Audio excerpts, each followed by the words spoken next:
Welcome to WitchLit, a place to talk about the craft of writing and writing the craft. I'm your host, Victoria Raschke, author, publisher, witch, and nosy Scorpio. You can support WitchLit and the serious book habit it requires at ko-fi.com/WitchLitPodcast. And you can be part of the show by sending in your own death, sex, religion, politics, money questions for our guests to victoria@witchlitpod.com. If you like what we're doing here, please subscribe and give us a rating or review wherever you listen to podcasts. It really does help other witches find the show. Here's to never getting to the bottom of our to-be-read piles. So welcome to a special episode of WitchLit.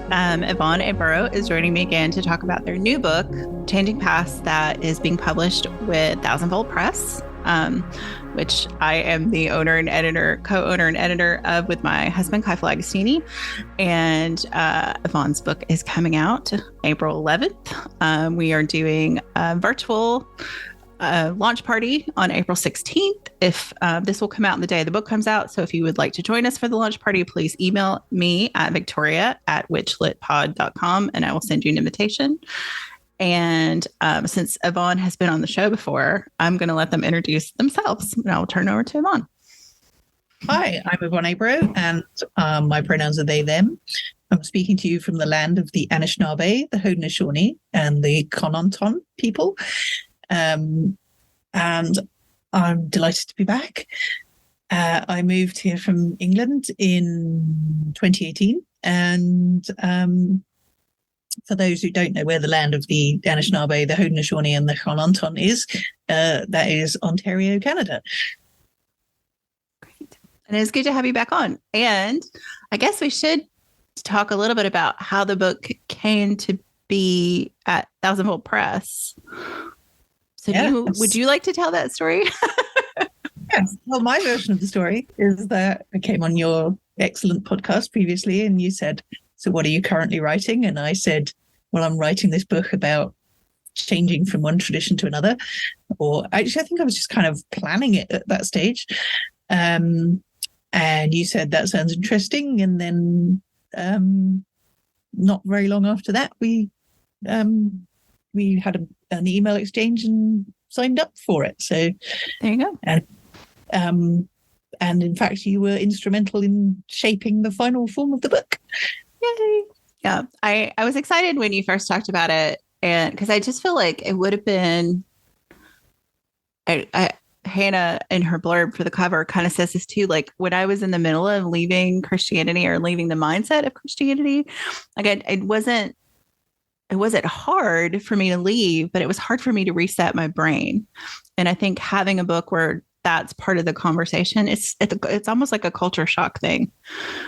And to have some kind of guide through that would have been really lovely. So I'm excited that this book will be in the world for people in that position. But I also kind of want you to talk about like why you wanted to write this book and like what, why this book, why now? Yeah. I mean, I think because I wished I'd had somebody to hold my hand through the process of changing paths, because I first left Christianity when I was about 15 or 16, because I was discovering, there was a number of things. I was discovering my own sexuality.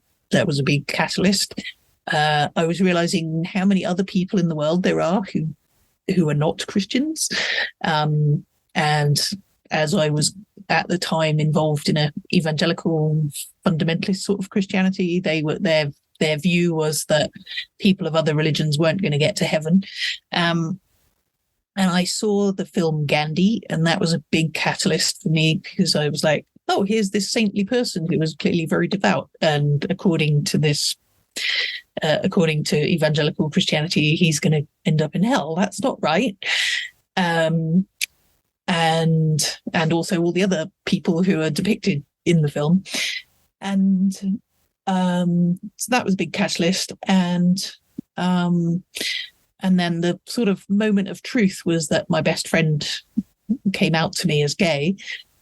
And the aforementioned evangelical Christians that I was hanging around with were like, oh, well, he shouldn't act on it, And I'm like, well, I've known this guy since he was 5, and I'm pretty sure that, he was gay when he was 5. So like, this is clearly born that way kind of thing.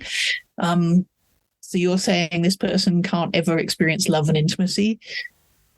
That's not right. So there were a number of catalysts that made me jump ship. And I remember distinctly standing in my parents' front garden and being like, okay, right now I'm a Christian, but I have to, if I'm gonna change, I have to do it now. It has to be a jump off the fence. I can't be on the fence for any length of time. It has to be a then and there decision. And I remember thinking, that's it, I'm an atheist. And then I kind of realized that I was looking for some kind of spirituality or spiritual path. And I read around a number of different things like, I don't know, Hinduism and Buddhism and stuff, and none of them really clicked with me. And because I wanted something that would celebrate being alive and being a sexual person and being a being with a body. And thankfully, I had read Puck of Pook's Hill by Rudyard Kipling, which had actual living, breathing pagans in it. And I thought, that's what I am. I'm that. And at first, when I first realized I was a pagan, I thought, oh, I'm the only one. Didn't know there were any other ones in the world, because this is in the days before the internet. And eventually I did meet other pagans, but I didn't know, until I met other pagans, I didn't know what to do or how to be a pagan. I just knew I was one from a philosophical perspective.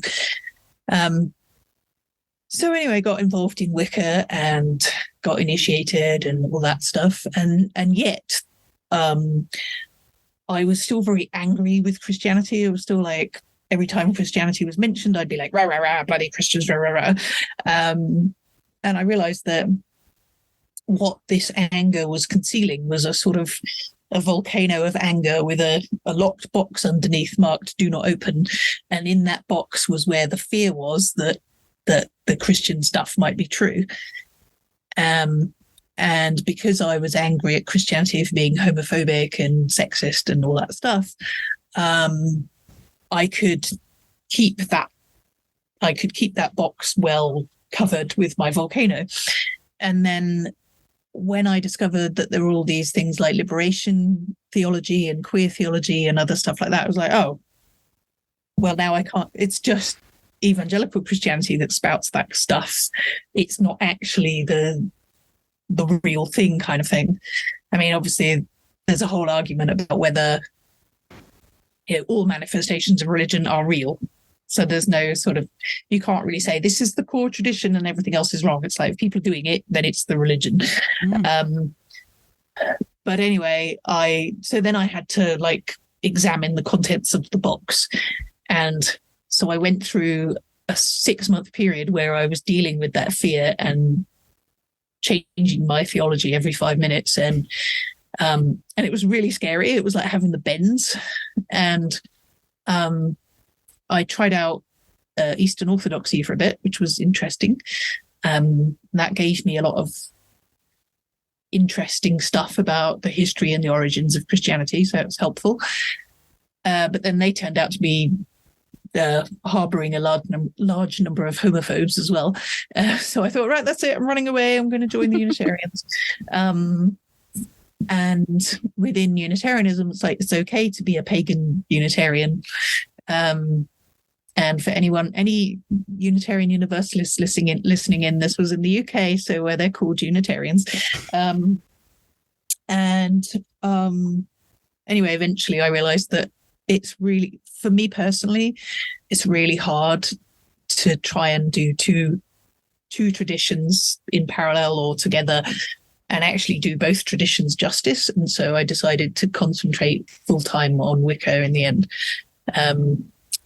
I think if I'd had a book like Changing Paths to help me navigate, like, okay, you've arrived in a new group.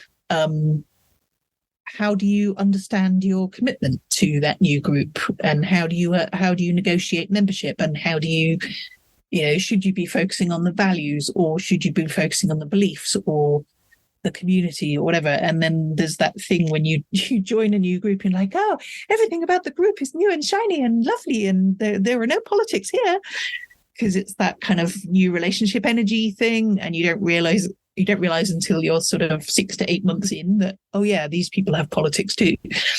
And so one of the things that I've emphasized in the second part of the book is about when you join a new community, you will have that shiny-eyed new relationship energy thing going on, but be aware that is actually an illusion, because you get groups of humans and you'll get politics.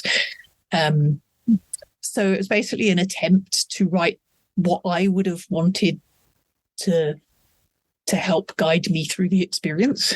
And as other people seem to have had similar experiences, hopefully it will help other people too. Yeah, I think about what you said about especially moving into a new thing and that bright-eyed, shiny thing. And like when it wears off, I think if you haven't done some of the work to address why you left your previous tradition, whatever that was, like that disappointment can almost be overwhelming. That, oh, this is the same. This is, whatever. And it's like, people are the same, basically. Yeah. People are the same. Yeah. And I think that is a good way to look at it. Yeah. I went from that, maybe I'm an atheist, to no, I need something else movement really fast. Cause they're like, no, I believe there's something out there. I can't just say. Plus, I don't know. I mean, and I apologize to any atheists who are listening who are not like this, because I know a lot of them aren't. But unfortunately, the atheists that I encountered at the time were, teenage, early 20s people who were very adamant in their atheism to the point of their own dogma about it. And I was like, it just seems arrogant to me. I'm sorry. So, I mean, that's one of the reasons in the book that I refer to atheism as, if you're joining an atheist community of any sort, the same stuff applies, because they're still people, and they've still got politics in the atheist community. A few years ago there was a thing called Atheism Plus, which was, hey, let's try not to be dude bros and actually create consent culture and anti-racism in the atheist community. It's like, great.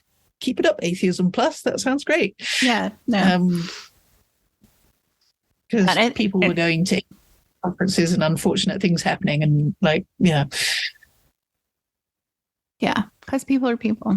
I mean, that's what it comes down to. And I think, I don't know. I think there's a broad spectrum of agnosticism for me. Like, I think everybody's kind of got part of the right idea.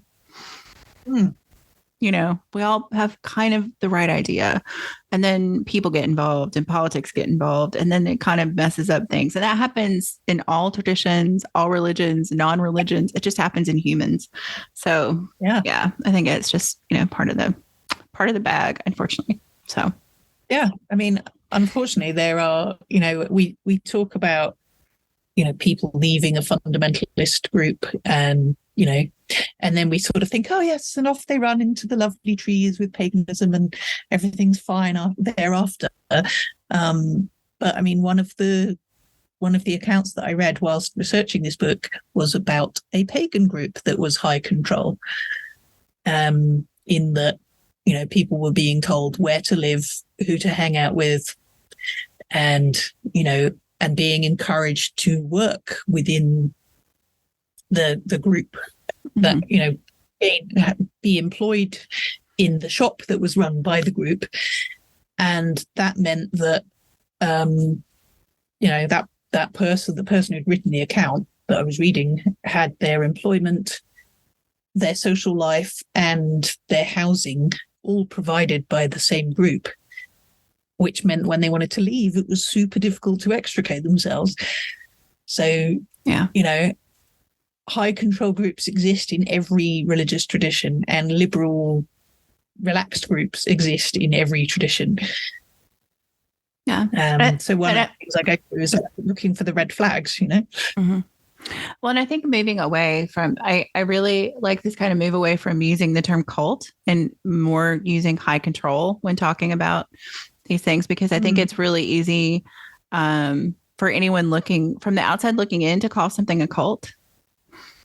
Even if just because it's different, not because it's high control necessarily. Like I think there are, you know, like you said, there are red flags, and you mentioned the tool in the book and your resources, the Isaac Bonowitz tool. Although he in his tool does call it a cult, but I think this move to talking about things as high control to makes way more sense to me, because we throw cult around with very negative connotation, which is not really the basis of the word.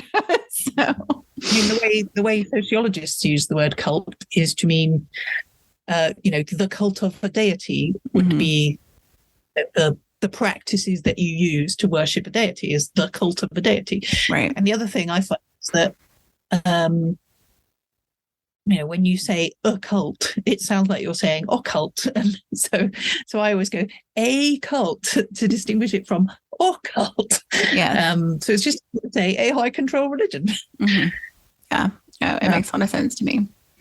So one of the things that this book also does that I think is really helpful, in addition to like all the resources, and you've built a page of the resources too for folks, is you actively sought out other people's stories about their own path change journey, or wobble, or all of the different ways that they talk about it in the contributor section. So how did you go about getting people to talk about that? And I would include the forward in this too, because he tells his story in the forward. Absolutely. But how did you decide, who to ask? How did you get people to contribute? Like, what was the story of that, I guess? Yeah, well, it was a mixture of things, because originally I was thinking that this was just going to be an anthology of people's stories of their spiritual. So it started life as being called Spiritual Wobbles, and then I kind of came up with Changing Paths as a cooler title. But so I just kind of thought of all the people I knew who had changed paths in the last decade or so, and approached them and said, hey, do you want to contribute to this anthology I'm putting together? And some of them said no, it's all still too raw, and some of them said yes. And in the end, the two people who said yes were Nick and Ambrose, and so then I only had two contributions. Right, okay, I need to rethink this, which is how the idea of actually writing a more substantial book as opposed to just a collection of personal stories came about. And then I was on the Missing Witches podcast, and we were talking about the book on there, and a couple of people from that group of people signed up to contribute a chapter. And then I found another friend who had a really interesting story and said, hey, do you want to contribute? And so that was Calix. And then so then we had a late entry from Karen Dales, because I was talking to her at Pagan Pride Day in Hamilton in September. And she said, oh, I totally want to contribute to this book. So I'm like, great. So she did a really quick turnaround time, which was awesome. Mm-hmm. And Karen has also been on the show. If anybody wants to go back and listen to her episode, she's been on the show. So cool. And she writes really interesting occult fiction too. So a mixture of ways of how I actually got contributors. There's a couple of people that I asked who have some really, really interesting stories said, sorry, it's all still too raw and new and fresh, and I I can't do it right now. And that's actually why it took me a decade after my wobble to actually get to the point where I had enough perspective on this to actually write about it. I knew immediately after I'd had the wobble, one day I'm going to write a book about this, because I wanted a book that would help me through this, that would hold my hand through this process. But I knew I wasn't ready to write it straight away. I was like, yeah, in about probably 7 years' time. Because 7 being the amount of time it takes for all the cells in your body to replace themselves. So you literally are a new person after 7 years. Well, and just, the life experience of 7 years, like a whole lot can happen in that time. A whole lot can happen in 7 years. It's funny. I was thinking about, I had a conversation with a friend of mine in my travels in Slovenia about, Americans, specifically U.S. Americans, having this like spiritual seeking, almost like, it's not really a gene, but it is definitely like a part of our culture, I think, in some ways. Sure. And because I said something about, leaving Christianity and finding, earth-based religion, paganism, witchcraft, and all of that. And she was like, "Oh, that's so American." She's like, "It's just an American thing." And I was like, "Well, I don't think it is just an American thing." I think Americans have a particular way of going about it. But it's not an American thing, because we have one contributor we have 3 Canadian contributors. 4 Canadian contributors, sorry. If you count it, because I put my anecdote in part 3 as well. So 2 British contributors, plus Mark doing the foreword, also British.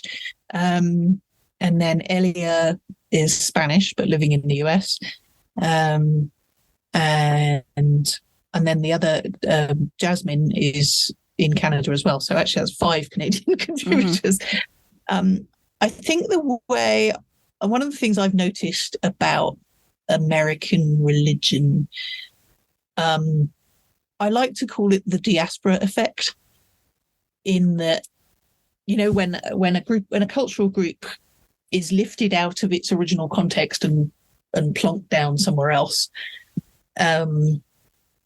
it tends to do its traditions much more intensely, because if it's in its home culture and its home context, then it can maintain its cultural identity quite easily, just by existing. It doesn't have anything to prove, it doesn't need to distinguish itself from the surrounding culture.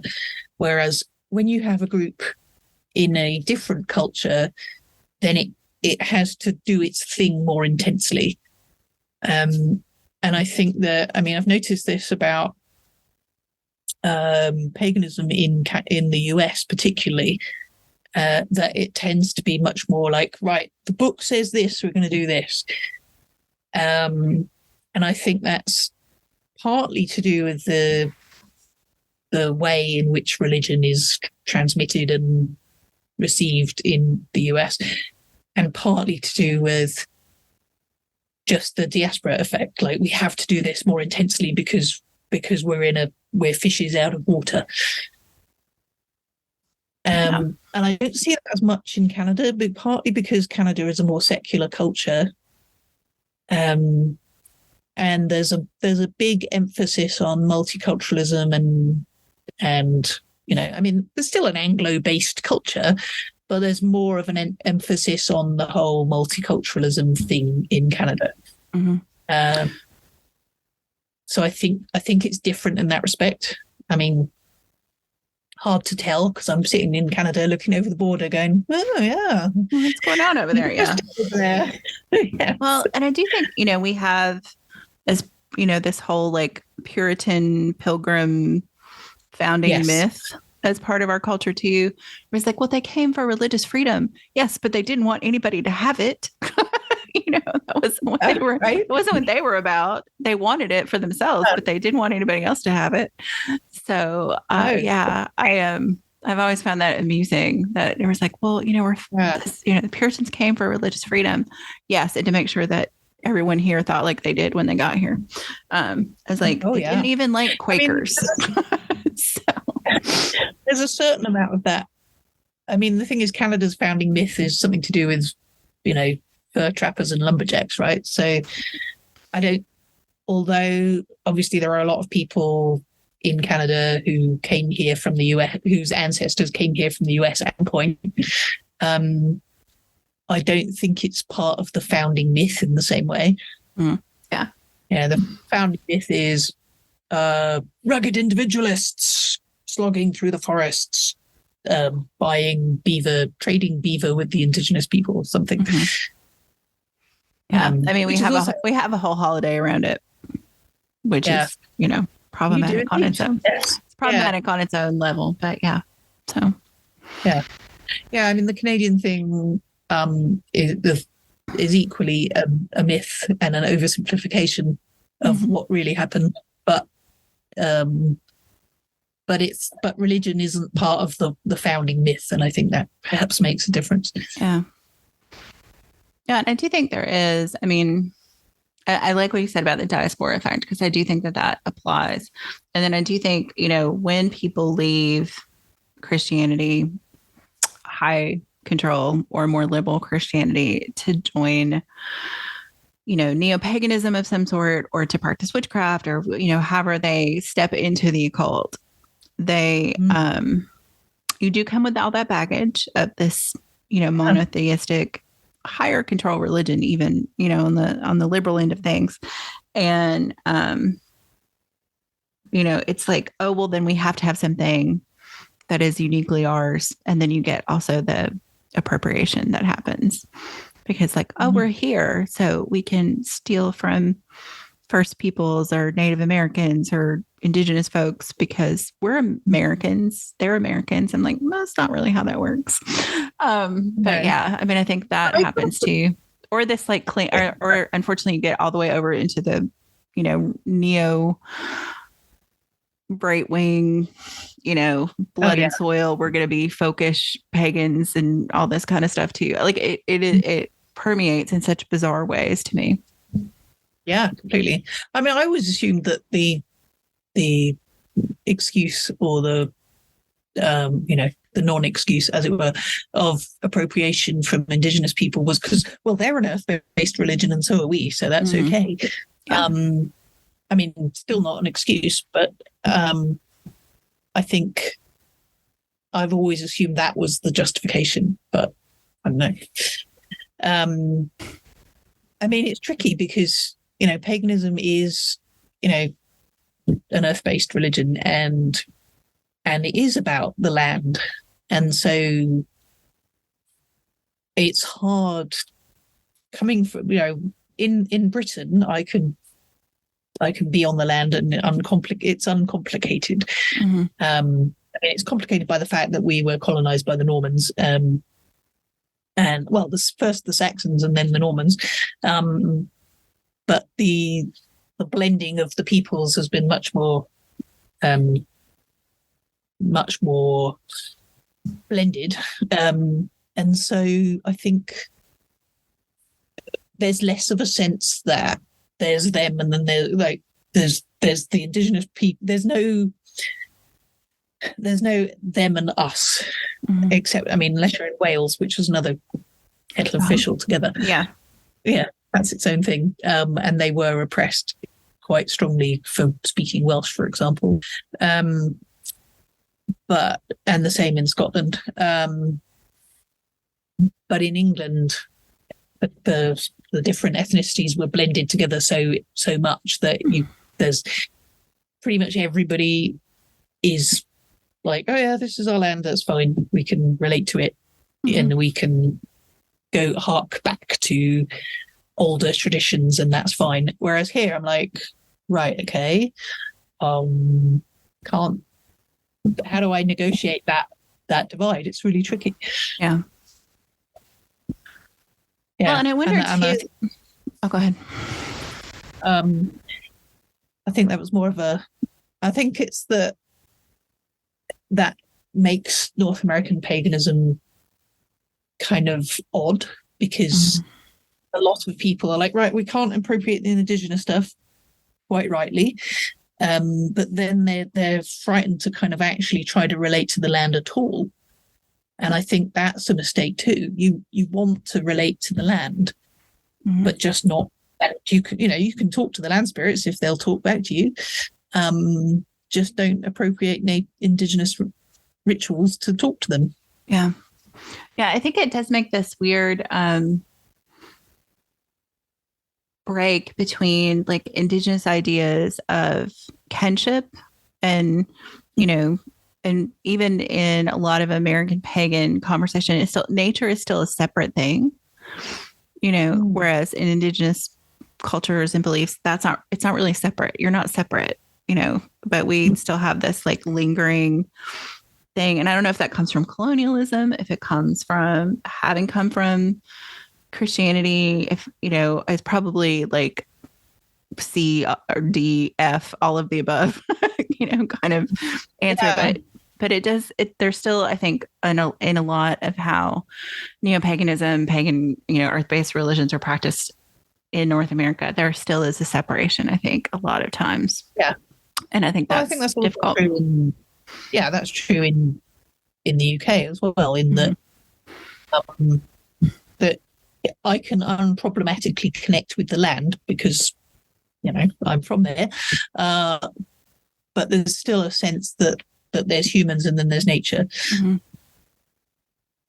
Western thought in general, perhaps. It's Western thought in general, yeah. I think. Yeah. Well, and I think about that, like, as, part of my family has been in the United States for a very long time.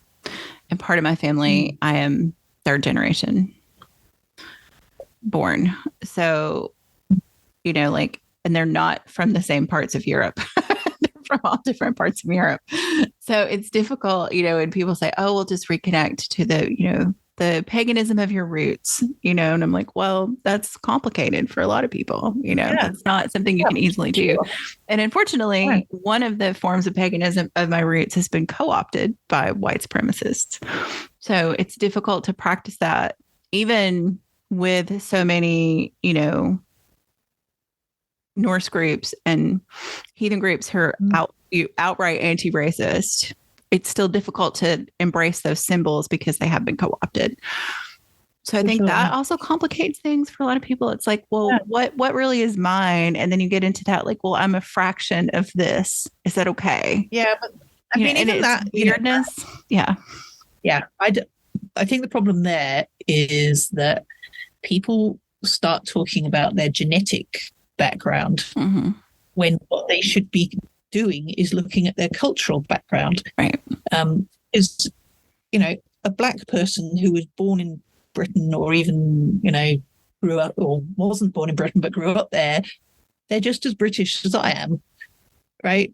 If that person's got a Birmingham accent or a Geordie accent or a Manchester accent, then they're definitely British. No matter what colour they are. Because to me, it's about accent more than anything else. As I said, that sounds very British to me. As an American, that the British accent thing I always find amusing. But yeah. Well, multiple accent. So I think, I think we making a mistake when we say, oh, I'm going to look at what my genetic ancestry is. What's the thing you feel a connection with? And then you get into trouble because it's like, okay, if you don't have a connection to that culture, then it's still cultural appropriation, unless it's a dead culture, so to speak. And that is because in North America, people have been deliberately deracinated and uprooted, and made to feel part of like whiteness. And that is one of the reasons I say, like, don't identify as white, like find out where you're from culturally. That's culturally, not genetically. and identify with that. And that is one of the reasons. I mean, I don't know if my ancestry was Saxon or Celtic or even Norman, right? So do I pick Norse mythology? Do I pick Saxon mythology? Or do I pick Celtic mythology? Clearly, I have a choice because all of those things were practiced within the land of Britain. And then there's, pre-Celtic. I can go back to pre-Celtic, and I could look at Romano-British things if I want, because Romano-British stuff was practiced there. So that is part of the reason why I chose Wicca, because, Wicca is something that was born in England. And I can honor any of those within the framework of Wicca. I can honor any of those deities that I want.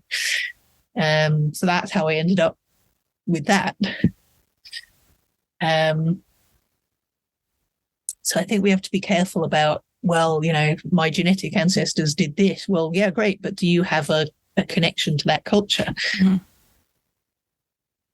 Yeah. And I think that's why a lot of people find sort of the newness of Wicca, as it were, the relative genericness of Wicca to be quite helpful in that regard. Because then you don't get all tied up in knots about all the ethnic stuff. Mm-hmm. Even though there's a bunch of people who will try to tell you that Wicca is Celtic, it's not.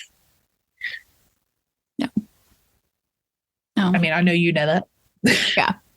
But, well, and I think, I don't know, I do appreciate that there's enough research happening. I have this weird, I guess, having two thoughts at the same time, right? I'm really excited about how academia has embraced neo-paganism and Reconstructionist religions and is looking at that and where did this come from and all that. That's great.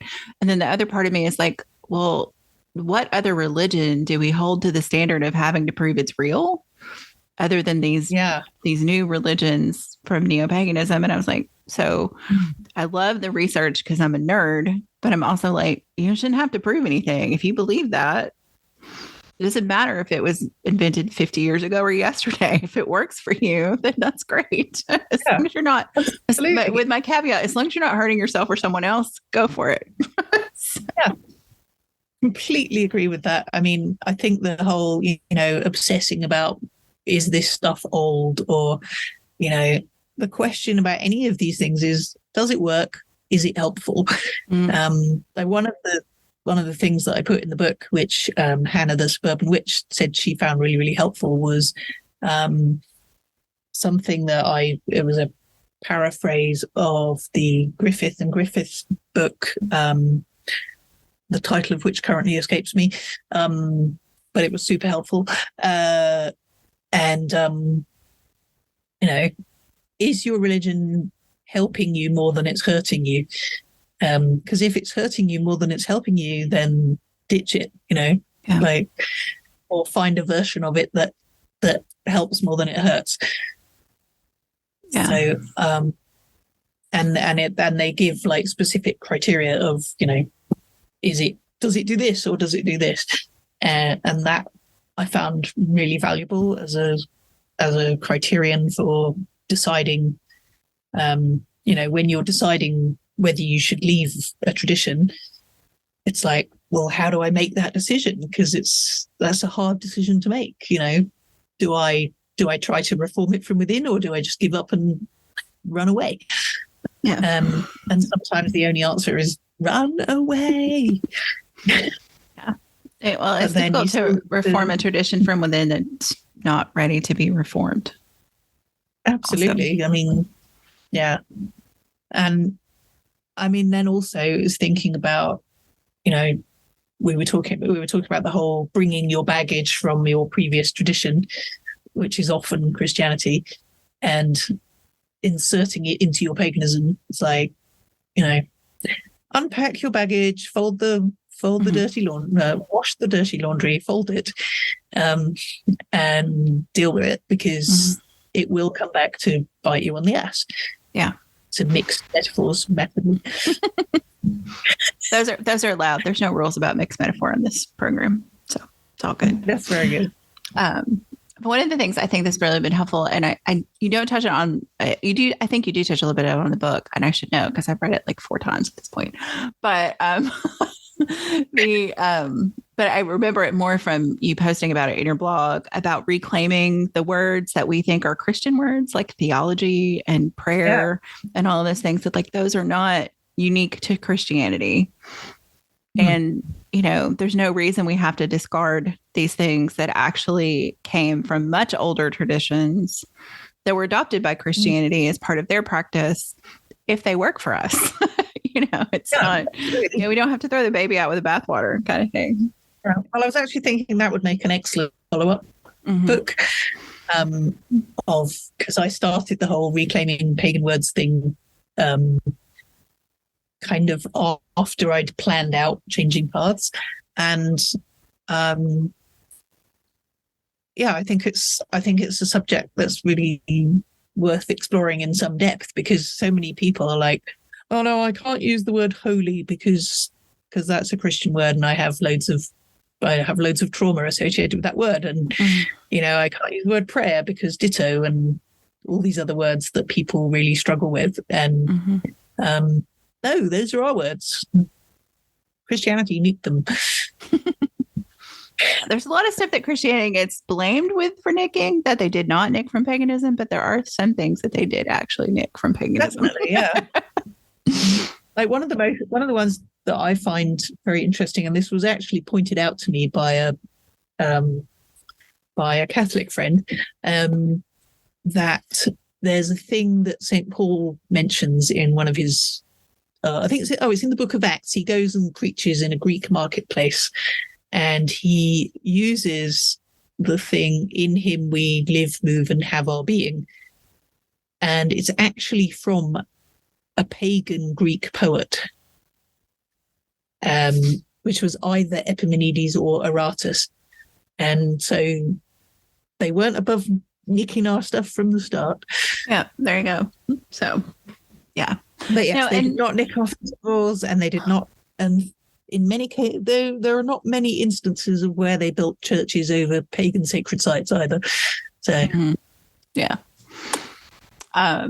Yeah, I think the one that we're in the season of is Easter. And there's just been so many things this year, especially about. Yeah.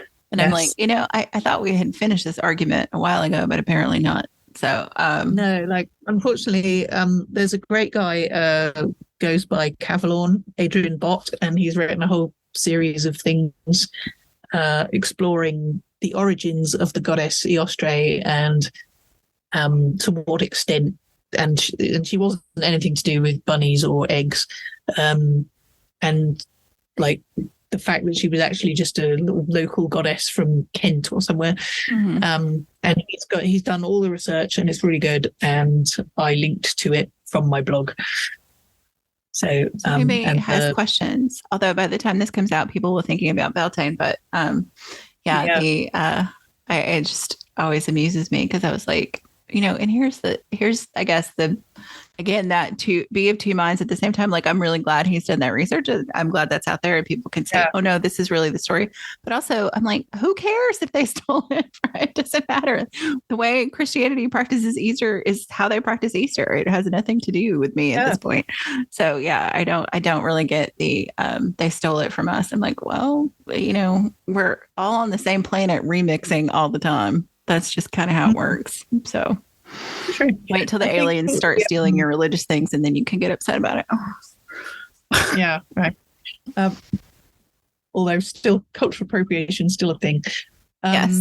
I think I think that's one of the things that prevents paganism from being taken seriously is some of the bad scholarship around this stuff.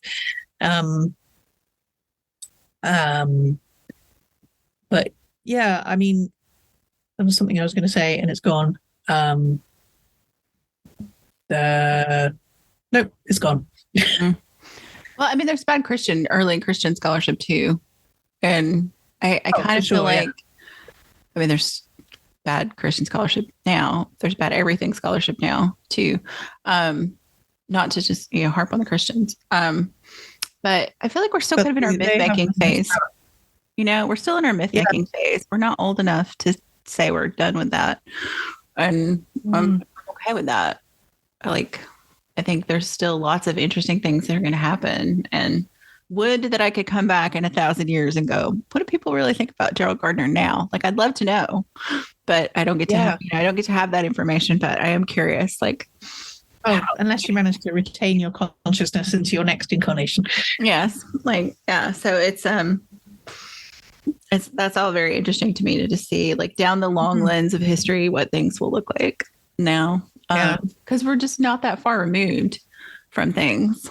So we can have lots of perspectives. I've met people who met Gerald Gardner and, you know, chatted with him. So, so absolutely. Yeah, we're not even at like the point. I guess we're not. Are we? I'm trying to think year wise, like of the Gospels to now. I mean, we're kind of in that time frame. Yeah, like when the Gospels were written, kind of thing. Kind of. I think we're like just after the Book of Acts in terms of timeline. Yeah. So I don't know. That just it kind of fascinates me. But I think the Book of Acts was actually Uncle Bucky's Big Blue Book, probably. I like that.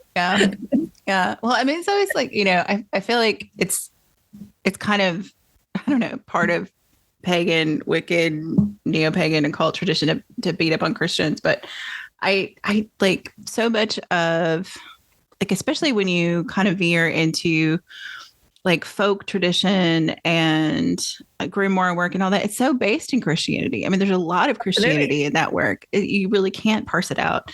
And I always feel like I have to walk a fine line because I do not have religious trauma from Christianity.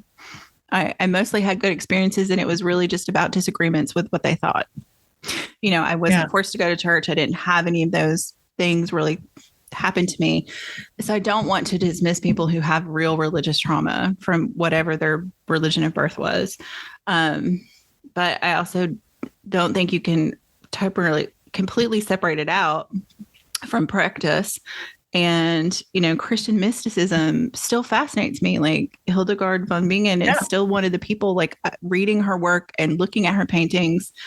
Like there's so much to learn and see there. She, you know, obviously was a product of her time too. And there's some not great things, like, but it's, you know, again, it's that, you know, the ubiquitous metaphor of throwing the baby out with the bathwater. But I think it's like, I mean, I liken it to, I got this from a guy called Al Billings, but I think one's personal relationship with religions is very much like, you know, I'm currently going out with paganism. You know, actually we're married. I'm married to paganism, right? And you know, I broke up with Christianity, and at first I was very cross with Christianity because it treated me badly, and then I managed to get some perspective, and I could see that, you know, sometimes Christianity was all right. And, you know, it's very much like breaking up with previous partners. And then, like, there's that initial, the bastard, look at all this shit they did to me, followed by, oh, yeah, well, you know, they were okay sometimes. And then, you know, and like I said, coming into a new religion, it's like, oh, new relationship energy. Oh, look, they're all shiny and everything they do is lovely. Oh my God, they're so adorable. And then reality starts to kick in, and you know, it's always different when you live with someone. Yeah, paganism like left its socks on the stairs again, and you know, it didn't do the washing up for the third time this week, and so on and so forth. I like that a lot, because I do think, you know, we've covered this a couple times, but I really do think that everybody has a little piece of it right, and it's just other things are not, and those things that are not, some people can't live with, and that should be okay. Unfortunately, you know, we still live in an overculture that surprises people who are in the mainstream religions, and particularly Christianity in the United States and Canada is still the overarching religion for most people. Yeah. Despite layers of migration from places and all the different religions that are practiced in the United States, it is still, you know, I can't remember if it's Tennessee or Alabama that is unconstitutionally still part of their constitution that you have to be a Christian to hold office. Wow. They can't enforce it, but it gets enforced culturally. It doesn't matter if they can't enforce it, you know? So I think it's a strange place to be. And I would love to think, you know, in that same idea of 1,000 years from now, like we've embraced multiculturalism to the point where people can believe what they believe and you will just leave them alone about it. So. Yeah. I mean, I think that is more of an ethos in Canada, thankfully. But you know, driving around in Canada, you still see a heck of a lot of churches. Yeah. So, and occasionally you might see a Gurdwara or a mandir or a synagogue, but like the place is littered with churches. It's like, yeah. I mean, it's one of the things I like about living where we do in California is that it is very multicultural, and you know there are temples, and it's not. I mean, there's a church across the street. You know, it's still very, you know, there's still lots of churches, but there are lots of other, you know, houses of worship. And it's not, you know, having grown up in the South, when one of the first things that people ask you is what church do you go to, like that's not happened here. And I kind of appreciate that. Well, I really feel like what church do you go to and what do you do for a living are questions that we should cut out from people we meet. The first things we ask them. Like, thankfully, neither of those questions is part of the culture in Canada, or like I very rarely get asked that. I've never been asked what church I go to, and I think hardly anyone has asked me what do you do for a living as like the first question. And in the UK, there's a thing. It's like you have a conversation with someone, and then over the course of the conversation, you kind of feel like, yeah, I feel like I really need to make a connection with that person. So at the end of the conversation, you ask them their name. Whereas I feel like the US thing is the first thing you do is ask somebody's name. Yeah. Yeah. Yeah. I've had German friends talk about how weird it is that Americans will ask your name and then have this very intimate conversation with you, knowing they will never see you again. Yeah. That we are weirdly open that way, to the point that maybe that is just very disturbing to other people. So it's strangeness. Yeah, I mean, it is different for sure, definitely. Mm-hmm. Yeah. Yeah. I think it's about like any sort of existing anywhere is about finding your balance with the culture, like whether that's changing religions or just living in a new place. It's like, how do I maintain my own values and my own needs, and how do I negotiate the culture that's around me? Mm-hmm. Yeah. And part of that is being, you know, part of culture that moves around too. Like you and I are both pretty far from home. Even though I'm in the same country, I'm still pretty far from home. So I think that is part of it too. And figuring out how to, you know, settle into where you are and what that means to settle somewhere and all those things. Even moving within the UK, which I've done a lot. If you move from north to south or south to north, the culture between those two is different. The value is different. Yeah. And I actually found it weirder moving to Scotland than I did moving to Canada, because I was expecting Scotland to be more similar, and it was less similar than I expected. And I guess I was expecting Canada to be more different, and it was more similar than I expected. Yeah. Well, and that may be where you are in Canada too, because I would imagine moving to more like Quebec or Montreal would have been very different. So yes, good. That's a very different kettle of fish for sure. Mm-hmm. Yeah. Cool. you are conducting your business in a different language as well. Yes. My one visit to Montreal a few years ago, and I do not have French. I took one semester of French, and it did not stick. I could not get the accent down, and I just kind of gave up. But I have some Spanish, and I could read French menus because I went to culinary school, and so there's a lot of French, right? So like French food words I know, but I can't string them into sentences, and I often can't pronounce them properly. So we're trying to order in Montreal, and I'm struggle bussing my very bad French, and they just would not help me at all. And finally, Kaifold came up behind me and started speaking, and it was very clear he did not have a Canadian accent, and they switched it to English after that. And I was like, oh, so is it just local Canadians? They won't speak English to you? I mean, that was one person, and I didn't want to give that impression about all of Montreal, but I found it very amusing. That was interesting. Yeah. I was like, I don't think I have a Canadian sounding accent either, but maybe, to someone who doesn't listen to, people from the States speak very often, they didn't know. So, yeah, I don't know. It depends. Like, apparently people who grew up in areas that are near the US border and therefore pick up US television tend to have an American accent as opposed to a Canadian accent. Interesting. Yeah. Yeah. So I lived in Canada briefly. I lived on Vancouver Island, and I cannot, if I had a nickel for every time someone said you're not from here, I would have been a rich woman, because it was so obvious to them that I was American. And many of them, it was obvious that I was also from the American South. Yeah. Which surprised me, because I don't have a particularly strong, I mean, I do have a Southern accent, but I don't have a particularly strong one, but they could suss it out. So. Oh, yeah. Yeah.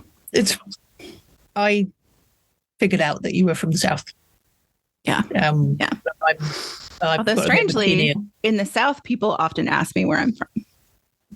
Oh, strange. Yeah. Yeah. I mean, you haven't got like one of those, like, I remember once I was on the bus in Oxford in England, and a lady, there was a Texan family, and they were asking for what should they look at in Oxford. Mm-hmm. So I gave them suggestions, and they were like, we're from Texas. And I was like, oh, I'd never have guessed. I won't try to do the accent, but like, I'd never have guessed you were from there. No, not at all.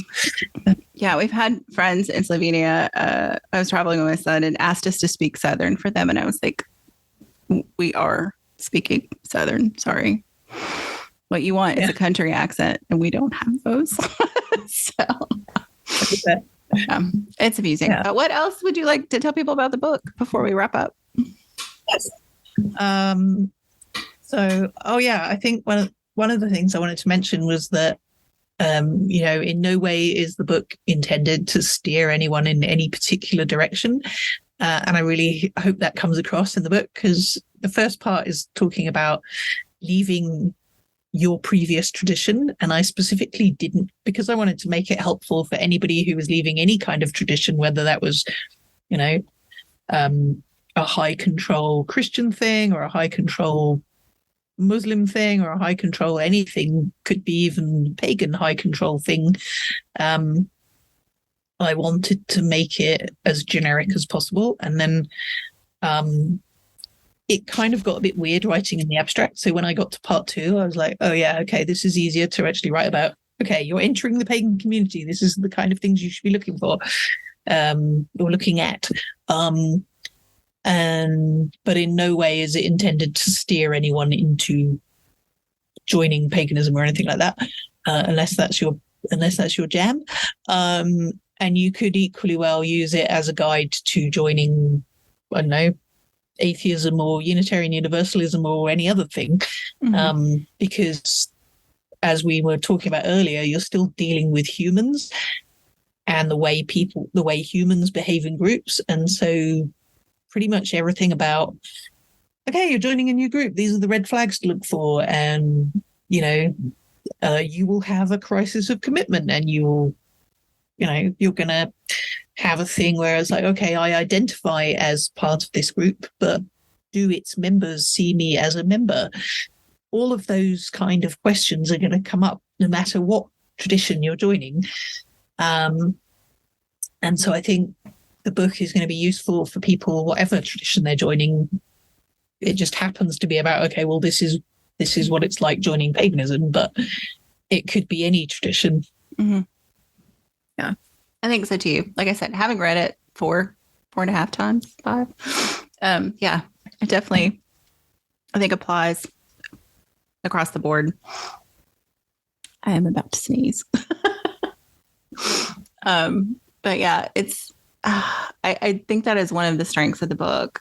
There are many, but that is one of them, is that it really is, I don't know. I mean, I always tell people I never would recommend one book to somebody, but you give so many other options in the book too. Like, I think it has an approach to, yes, whatever you're leaving and wherever you're looking forward to, but there's so many resources in it to also help you on that path to figure out, what you want and what you don't want. So that was really important to me because, I think when people are changing paths, they are looking around at all different traditions and options and what have you. And that's another reason why, just like when you split up with someone and then you need that period of time between relationships, you need a period of time between religions where you're just going, all right, I'm just gonna take a chill pill and just not get involved in anything for a bit. Mm-hmm. You need that clear blue water, so to speak. I think that's really important. And you need that time to figure out who you are and what you want, rather than just jumping into something new. Yeah. No, I think that is important. And I think you make that clear in the book too, that, give yourself some space. Yeah. Because I think, especially high control religions, actually, according to Gillian Jenkinson, who did her PhD thesis on escaping high control religions, she talks about how there's the high control religion imposes a personality on you.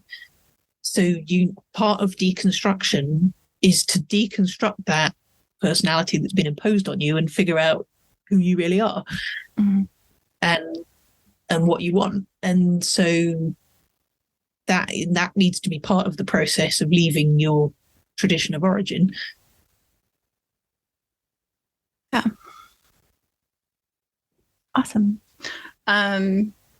So thank you for bringing the book to 1000 Volt Press. We're super excited to get it out. And as I mentioned at the top, it will be out April 11th as an ebook with the print on demand book to follow quickly. We're just caught up in some back and forth with the print on demand folks. But we have proofs on the way as we record this a couple weeks before it goes out. So hopefully those will be up even maybe by the time this comes out. But yeah, I'm excited to get it out in the world, and I hope it is really helpful for people. And they can pre-order, or order the day this comes out, the ebook, anywhere you can buy ebooks, pretty much. And the print book will be available soon. Can't wait to get one in my sticky mitts. I know. It is such a I mean, I've had a few books out and you've had a few books out, but there is something magical about that first copy of the new book. I hope that never goes away, because it's just a wonderful feeling. It never gets old. Yeah. It's so great. My name in lights. Exactly. Well, cool. Well, I'm excited to get it to you, and I'm excited to get this out for everybody else, and enjoy the new book, Changing Paths by Yvonne Aburrow. Cool. Thank you so much. WitchLit is a production of 1000 Volt Press. Our intro music is Cosmic Glow by Andrew Kay, and our outro music is Voices by Alexander Shanekar. Transcripts and all our previous episodes are available at witchlitpod.com, and you can follow us on Instagram at witchlitpod. Thanks for listening and for reading witchy.